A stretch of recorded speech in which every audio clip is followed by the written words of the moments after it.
it unlocks the rally mode, so you can unlock it.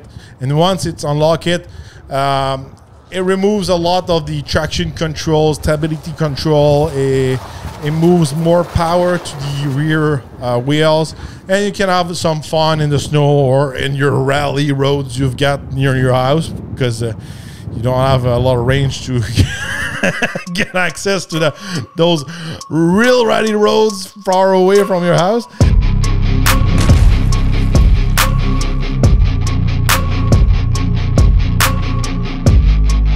Today I'm talking about my review of the Ford Mustang Mach-E Rally. Yes, a rally edition for the Mach-E. This is pretty fun. You know, I was pretty excited to drive this Mach-E. I think it's something different from everyone does on the EV market. It's something unique we never seen before. It's a cross SUV. Made to do some rally, but it's a full EV. This is quite unique, and I was pretty excited to drive it, especially in winter condition. Also, during my week was pretty cold, so I was able to do some numbers when it's pretty cold. So stay tuned for the numbers at the end. So the model I was driving, it's the Mach-E Rally. So it's similar to a GT, but it's kind of like the off-road version of the Mach-E GT. Same kind of power, same kind of packaging, I could say. Starting price in Canada, it's good for $71,190. If you're in the US, it's good for $58,995. And the model I was driving, it's good for $81,440 Canadian. In the US, the model I was driving is good for $73,395. So the battery you can find under the hood, under the seat of this EV, it's 91 kilowatt, similar to the GT version. So similar also to the GT, you get the upgraded all-wheel drive. So it's an advanced all-wheel drive system. You get front and rear e-motors, and with the upgraded all-wheel drive, it features a larger upgraded front e-motor. So it's tender on the GT and also on the Rally. Power-wise, it's good for 480 horsepower and 700 foot-pounds of torque. Decent number, 0 to 60 miles an hour. You can do it under 3.6 seconds and the quarter mile in 11.8 seconds. It's pretty quick off the line. Not you know, I didn't feel like it was like the quickest thing off the line. From my point of view, while I was inside, especially in winter condition, obviously, but still, the power didn't feel like something was able to do 3.6 and the quarter mile in 11.8. You've got a nice burst of acceleration, but when you're at higher speed, let's say in a country road, or you're entering on the highway, or you're on the highway, I felt the power was lacking. It didn't feel like a high performance machine. It's quick, you know, from 0 to 100, but over 100 kilometers or over 60 miles an hour, I think it was kind of like lacking some power from my point of view. At one point, I was entering like an highway, and in front of me, there was like a Mercedes-Benz GLE 63 AMG. I believe it was pushing probably to the max's machine, but I was not able to follow him or catch him. I was way behind him. Even if I was pushing the pedal to the metal, this big twin turbo was king on the highway. But still, just to make you like an impression, some cars can be quick, but they're not actually fast in all condition, I could say. Similar to the car I'm driving on a daily basis. I drive a Audi S6 V10. It's not the quickest off the line, but on the highway, it's pretty fast. You know, driving the Mach-E Rally, it's pretty sweet because you've got a little bit more traveling in the suspension. You get about an inch of lift with that suspension. So it's really made for our shitty roads here in Quebec. The roads are pretty rough. We got a lot of potholes and a lot of really bad condition roads, and also they don't, especially in the winter condition, we don't have like the budget they used to have for snow plows and all that. So they put all those excuses on the the green stuff, the environment, on the environmental stuff, and some roads are not even they don't put any salt, or they barely touch it during the winter. So it gets, those roads become pretty awful. But when you get the rally suspension on the Mach-E, it works pretty well, better. I think it's a better package for our condition here than the GT from my point of view. So you get, they call it the Rally Cross 2 Magna-Ride damping system with a 1-inch lift. You've got Brembo front brakes painted in red, and also the rear brakes are painted in red, the caliper. You've got special wheels. I like those wheels. It looks really like a real rally wheels. It reminds me of the OG OZ wheels back in the day. You've got the Michelin Cross Climate 2 all-season performance tires on it. Pretty decent in the snow. I didn't complain anything about this. Good traction in pretty much all condition. And also you've got a special rally mode. So you're not able to put the rally mode in normal situation. You got to stop the Mach-E have to be on park. You have to put it on unbridled. This is like the Sport Plus mode, I could say. And once you're on the unbridled mode, it unlocks the rally mode, so you can unlock it. And once it's unlocked, it removes a lot of the traction control, stability control. It moves more power to the rear wheels, and you can have some fun in the snow or in your rally roads you've got near your house, because you don't have a lot of range to get access to those real rally roads far away from your house. It's just a quick joke like that. If we're looking at the design of the Mach-E Rally, you've got a unique grille shield with integrated LED fog lamps. You've got also those cool wheels. The one I was driving, it was grabber yellow, really flashy but cool at the same time. You've got aluminum underbody protective shield. You've got also a unique raised rear spoiler, black painted steel roof, and also hood and deck lid stripe saying Mach-E Rally on the doors and all that. Pretty cool. It's pretty different from all the other Mach-Es we can see on the road. It's easy to recognize it's a Mach-E Rally from far away. Interior wise, I was not impressed, because the exterior is so flashy, it's so rally, and all got those bright colors and everything. Inside, it's pretty much the same as a Mach-E GT. You've got the rear of the seat in white. I think there's something missing inside. I don't feel inside of a Mach-E Rally while you're sitting inside of this Mach-E. It's missing some rally logos or flashy stuff, to give you an impression you're in something special, a more expensive, cooler version, I could say. So there's definitely something missing inside of this Mach-E Rally to make it a complete package from my point of view. But overall, comfortable seats, big screen. You've got the Blue Cruise system available. This option is pretty expensive, and it's good for only 3 years. From my point of view, I would skip it. It's not worth it. But I'm not a big fan of those autopilot things, especially the Blue Cruise. It's not my favorite. But otherwise, stepping in the back, I thought, it was last time I drove a Mach-E was probably back in 2021, 2022. I thought there was more space in my mind, and because I drove a lot of GM EV products like the Equinox EV, the Cadillac Lyriq and all that, and they're really spacious in the second row.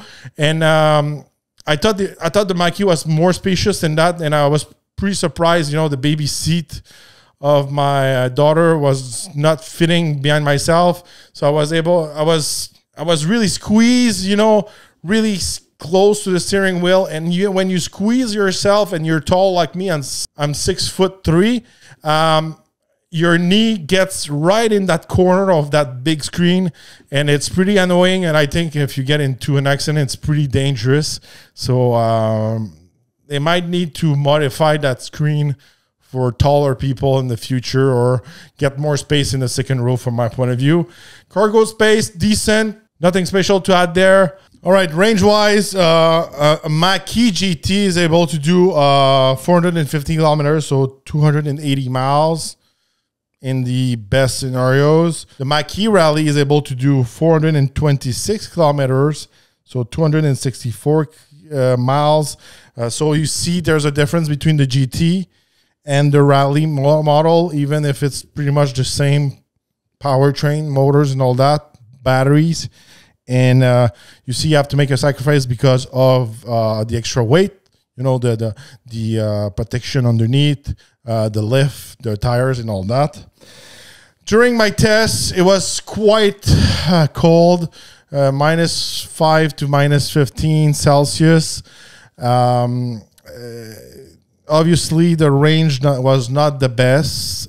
During my tests, I estimate my range to be around 200 kilometers, so 124 miles. It's not a lot, and also from my point of view, the real range to be safe, it will be 150 kilometers, and in miles, it's about 100 miles. The thing is, why I'm saying that, it's when it's really cold, the range is dropping really quickly. And also, when there's only 50 kilometers left, maybe 20, 25 miles left, you should get to the charger as soon as possible. And the thing is, when you search for a charger, when you're not close to your home, you might get in all sort of problems. This is what happened to me last weekend. There's not enough charger, even if I'm in Quebec. Even in Quebec, if it's one of the provinces and also one of the location with the most charger in North America, including the US and all that. And there's so many EVs on the roads, especially lately, because it was the end of the incentive and all that in Canada. So everyone jumped on those EVs to get those government credit. So at one point, the Mach-E was about with 50 kilometers left. I was searching for a charger. All the chargers were already taken. Some of the level 3s, all the level 3s were taken for all weekend long, from the morning till all night. At one point, there was one available, but actually it was GMC Sierra EV was blocking the other charger. The thing is, the way those chargers has been installed, especially the level 2, level 3 and all that, especially the level 3s, they're so close together. They're really made to recharge small cars like a Nissan Leaf or a Chevrolet Bolt. So I guess they didn't think there's going to be big trucks in the future like the Hummer EV, Sierra EV, Lightning and all that. So every time there's a big pickup truck charging at those stations, it took 2 space of the charger. So literally it's blocking one of the charger. And it's not because the guy doesn't know how to park. It's just there's not enough space. And this is pretty awful from my point of view. So I had to go charge on a level 2. It took pretty much double of the time it should have took because it was cold. That's something too. When it's really cold, you can lose almost half of your range. And also when you're recharging, it can take double of the time it should normally take you to recharge your EV. So if you're in normal temperature, charging time on the level 1 will be 83 hours. When it's cold, it doesn't recharge at all on level 1. Level 2 should take you 11 hours. And on level 3, 10% to 80%, it's around 36 minutes on a 150 kilowatt charger. So when I recharge the Mach-E Rally, to get a full charge, I estimate to be around 18 to 20 hours to get a full charge on a level 2 when it's cold. So in best case scenarios, you have a strong level 2 charger at home, maybe an upgrade one like the charger comes with the Ford F-150 Lightning. So those may be gonna recharge your Mach-E a little bit quicker. In other case scenarios, you've got a heated garage with your charger inside, and you've got everything is at the right temperature inside of your garage. So that will be also the best situation. But here in Canada, some house insurance doesn't want you to recharge your EV inside of your garage due to some fire hazard risk. So you have to check that with your insurance. I know mine doesn't want that, so you have to check that. It can be quite challenging, seriously, to recharge it when it's really cold, especially when you are in a busy area and when all the chargers are taken. Don't play with the limits of your EV. I say, like, maybe when there's only 50 kilometers left, you know me, it's like if I'm not able to recharge inside of my city, I have to go to the next city, and the next city it's 20 minutes away. Maybe I'm not able to get there, especially in the winter time. And you know, when I'm testing those cars in the winter, I drive it normally in normal mode with the heat. You know, I'm not those EV freaks who's gonna try to do everything to get the maximum range and put all their ski gears, you know, and and some of them, they don't use the heat and all that to get the maximum range. I'm sorry, but it's just like, I'm not gonna freeze my ass because I just want to do the range and I wanted to get to that certain numbers. I'm there to do like normal tests, just like I'm driving a gasoline car. I don't see the point of like not using the heat when you're inside of a $80,000 car. For me, I'm gonna use it the way I'm using all the other cars, and that's the way I'm testing those cars. On the towing side, it's not recommended to tow with your Mach-E. You know, overall, a pretty cool design. I like the Mach-E Rally. I like Ford is doing something different from everyone. One thing I'm kind of disappointed with that is just like, I wish they could have done that treatment to other cars early on, to the Fiesta, to the Focus, having something similar to the Rally team and all that. I like the Rally stuff. I'm nostalgic of the Subarus, the Evos and all that. And I wish we could have known kind of like a Focus RS, but lifted with those wheels, with more aggressive to do some off-road.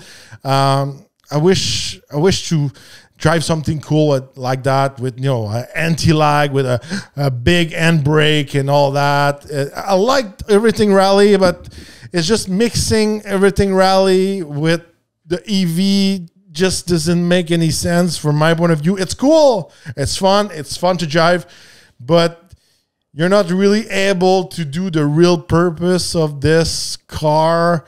I don't know any real rally roads with chargers around it, you know, to really use it. But maybe you have one, and it would have been fun to have something, you know, with a gasoline engine, turbocharged and everything, a real rally car based on a Focus, but with that Rally package.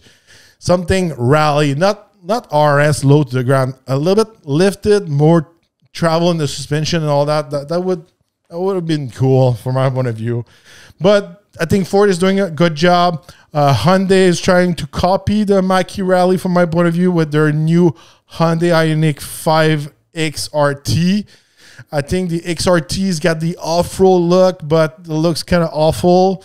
And the Rally one looks cool. That's my point of view. And I really understand why they're putting the Rally treatment on the Mach-E. The Mach-E is closer to a car than an SUV, and putting the off-road treatment to a Mach-E wouldn't make sense, especially for an EV. So if you've seen the numbers, more you put bigger wheels, more off-road wheels, more you're gonna be lifting the car. It's gonna be less aerodynamics, gonna sacrifice on the range of the car.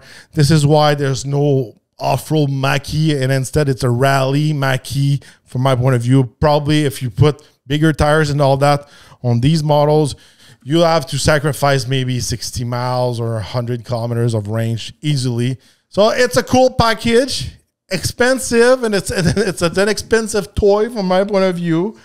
But still, it's quite unique. Speaking of charger, I've got a nice surprise from my friends at Lectron. I just got the Supercharger CCS adapter. This is really cool. You know, if you're on the road and you get stuck also, just like me, trying to find a charger and they all already taken, this adapter basically unlock the access to the Supercharger of Teslas. So you get more than double than the charger. So if you are planning to do a road trip with your EV, that's maybe not the best thing to do, but this device can save you time and some headache on the road. That's why I'm really glad to get that device. So if you don't know, the charging port on a Tesla, it's not the same as all the other EVs. So this is like the universal outlet plug for all the EVs. And when you're going to use the charger, it's going to hook right here. And now you're going to be able to use it on your Mach-E with a supercharger.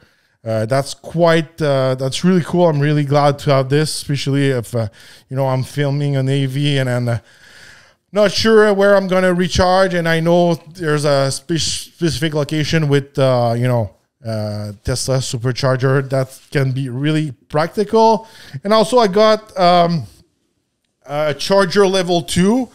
I was not equipped yet at home to recharge all my EV cars, so I have to do some upgrade to my electrical system, but I'm planning to install this Lectron level 2. It's on a 40 amp. So it's a pretty nice package. It comes with that nice suitcase, and it's pretty compact too. I can't wait to test it and also test it in cold situations, see how it performs. All these products are available on Amazon and also on the Lectron website. The links are in my description for both the adapter and also the level 2 charger, so check it out. So let me know in the comments, what do you think about the Mustang Mach-E Rally? Is it worth it? Are you do you think it's a good mix, EV and Rally packaging in the same, or for you it's kind of funky? Let me know in the comments. Don't forget to subscribe, like, and share. We're going to see each other on the next review.